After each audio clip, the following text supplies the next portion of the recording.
ඔයාලා අහලා තියෙනවද ජපානයේ අඩියටේ අවතාර කාන්තාව ගැන? එක දවසක් පුංචි පිරිමි ළමයෙක් ගමේ ඉන්න තමන්ගේ ආච්චිව බලන්න යනවා. ඔහු නමින් නට්සු. හවස් වෙනකම ආච්චිත් එක්ක සෙල්ලම් කරන ඔහු සෙල්ලම් කරන්න එළියට එනවා.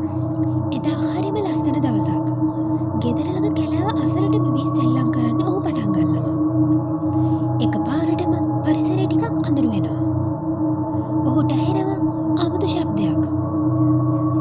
ඔප් ඔප් ඔප්. නට්සු හැරී බලනවා කුමක්ද ඒ ශබ්දය කියලා. අඩියටකට වැඩි උසින් යුතු සුදු ඇඳුමක් ඇති කාන්තාවක් පාවෙමින් ඉන්නවා. දිග හිසකෙස් ඇති අතර ඇගේ මුහුණ මුළුමනින්ම අඳුරුයි. ඇගේ දහස්වල තිබුණේ අකාරුණික සිනහවක්. නට්සු කෑ ගසමින් නිවසට දුවගෙන එනවා. ඔහු ආච්චිට ඔහු දැකපු හැමදේම කියනවා. ඒ ඇසූ ආච්චි හොඳටම බය වෙනවා. ඇය නිවස වසා අඟුරු දමනවා.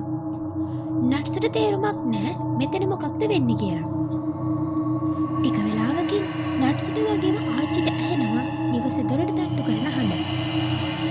ආච්චි වගේම නට්සුත් ගොඩක් බය වෙනවා.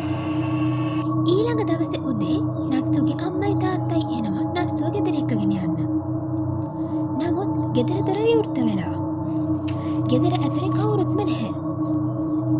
නිවස මැද බිත්තියේ ලියලා තියෙනවා එකම වචනයක්. ඔප් ඔප්